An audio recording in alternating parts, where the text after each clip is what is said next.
Hello, my name is Savannah Glazer, and today I will be presenting celiac disease. So what is celiac disease? It is where your body cannot process wheat, barley, or rye. What it specifically cannot process is a protein called gluten. And what it does to your body is it destroys the intestine in their lining. So basically, if you eat this protein, your lining of your intestines have this little feeler that takes in the important nutrients like your proteins, such as B12s, just different nutrients that you need. So when you eat gluten, it destroys these proteins that are within the lining of your intestines, and now you can no longer take in the nutrients you need. So this can be honestly a deadly disease. It can destroy not only the lining, but it can cause you to be malnourished, as well as you can also get ulcers and many other diseases, which I will talk about later. So I would like to tell you about my story. I was diagnosed this year, but my journey started a year ago this summer in July. I had started to feel sick every time I was eating a quesadilla from Del Taco. Now, I know that's something strange, but I was always going to the river with my family, and so I'd always get a quesadilla. And instantly afterwards, I would feel sick, as in lethargic, nauseous, bloated, and just very overall uncomfortable with just acid reflux.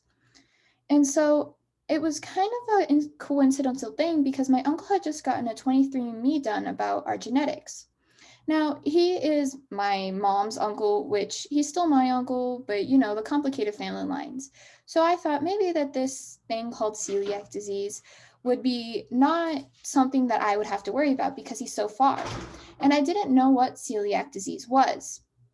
So I decided to do my own research. And with this research, I found out what it was, and I was thinking that it could possibly be what I was experiencing every time I ate that quesadilla. So I decided to cut gluten out. Wasn't sure what it was and didn't know, but I decided to cut it out on my own. My family didn't believe me. So in that time that I was trying to go gluten free, they would sneak stuff in that had gluten in it. An example would be we would have fried rice and they'd put soy sauce. Instantly I'd be sick. Eventually they started to believe me, but then around December of 2019, I got extremely sick. And that's when I started the longest part of my journey to my diagnosis. I ended up having to go to multiple doctors, 47 vials of blood, multiple different tests.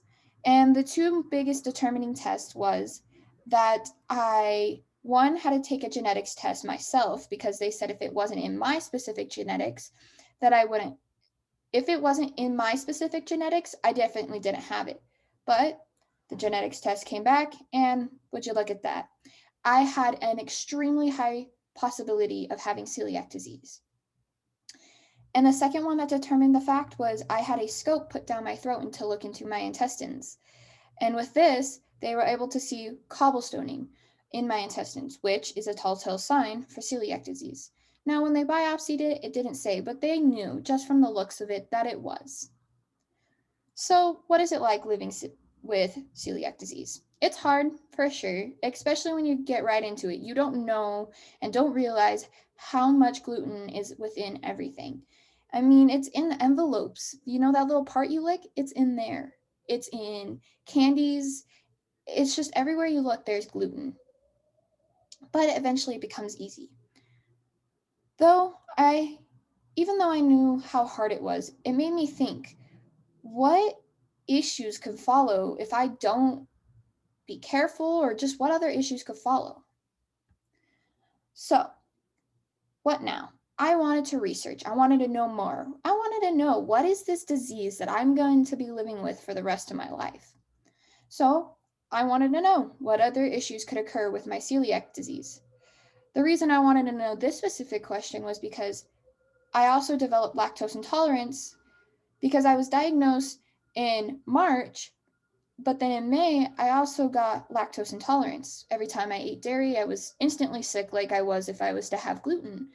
I thought I was getting cross contamination, but it really was just lactose, which is a very common thing. And either you can get lactose intolerance or you can get a soy allergy. But I wanted to know what else could follow because there is so many unknowns. So, what I found, first off, because I was like, what is lactose intolerance and why all of a sudden am I having this? Well, lactose intolerance is when the small intestine is unable to make an adequate amount of lactase, which lactase is an enzyme that is responsible for digesting and breaking down lactose. Which it makes sense. If I'm eating gluten, my intestines is now destroyed, and how can my intestines, if they're trying to repair themselves, how can they repair and create more lactase? So that made sense. My intestines were already struggling and they now are struggling more. So there's that. And I also found that it can really affect just all of your intestines, so basically your small and large. So what it can do specifically with that is different diseases. So Crohn's, which basically is in your lower intestine, there is ulcers. So that's not good. In irritable bowel syndrome, microscopic colitis, lymphonetic colitis, and ulcers, as I had already stated.